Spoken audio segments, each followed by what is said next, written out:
Today, inheriting means, first of all, continuing an approach that Cassina began in 1965, an enormously intelligent approach where high-quality models from the past are taken and developed in a contemporary direction towards proper industrialization processes, yet maintaining the past value of the original design, as well as the universal design value that should last over time. Don't forget that all the pieces that Cassina has included in the Maestri collection were designed by our leaders and precursors of design history as objects that would be produced in large numbers. In some cases, definitely in series, for industrial purposes. Therefore, from one point of view, inheriting means reproducing a piece with all the quality of the past and reinterpreting its value on an industrial level and placing it in its natural application as a consumer item.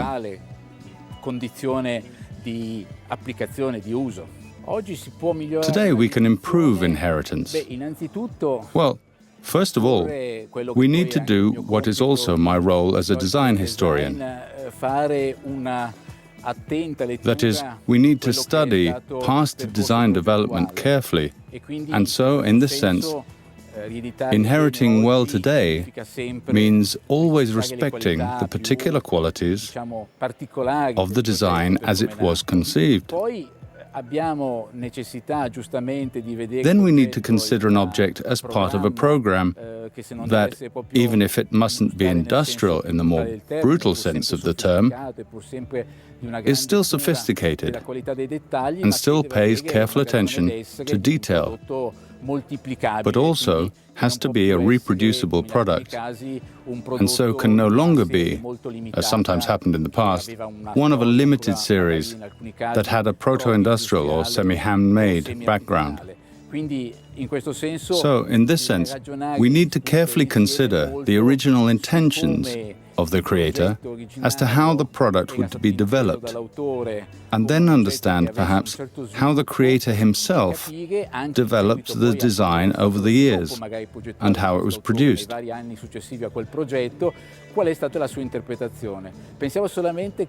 Just take the fact that the first example of Cassini's Maestri was with Le Corbusier, who was still alive when his first series of objects was produced.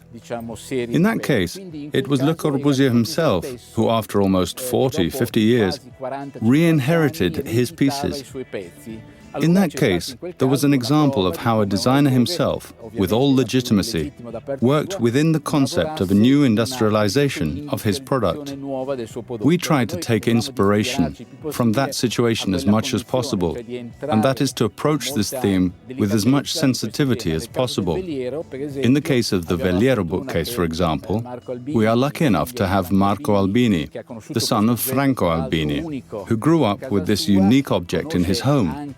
Having worked with his father, he was familiar with the spirit with which the object was designed, and was therefore an extremely important factor in what you could call the transfer in time of the design.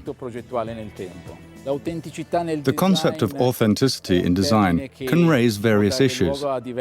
First of all, I like to mention this fact, which very much concerns the sensitive issue of the copyright which we own for these pieces of furniture. That authenticity is a key word in the greater issue of evaluating industrial products from the point of view of their patent. That is, their originality and their authenticity. From my point of view as a historian, authentic is also something you could call an object created at a certain time in history, and which is, in any case, a historic artifact. With the series of objects, included in the Maestri series, and specifically Albini's Veliero, we are dealing with a working method that uses, as much as possible, an approach of proportion, sensitivity, and even affinity towards an object, which, in any case, it should be stressed, is unique.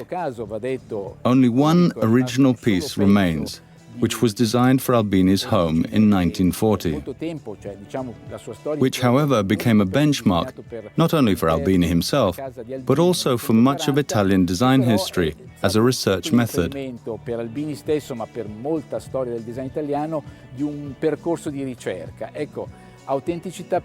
So, authenticity for us meant to respect, as much as possible, even the extreme characteristics of what was a truly experimental approach, but developing it, just as Albini would have wanted, into a real, usable, functioning product. So for us, authenticity in this working phase is a responsibility towards a truly special artifact such as this, because it is unique, and then offering it in larger numbers, that is, making it technically reproducible, which is in keeping with what has always been the intention of modern designers.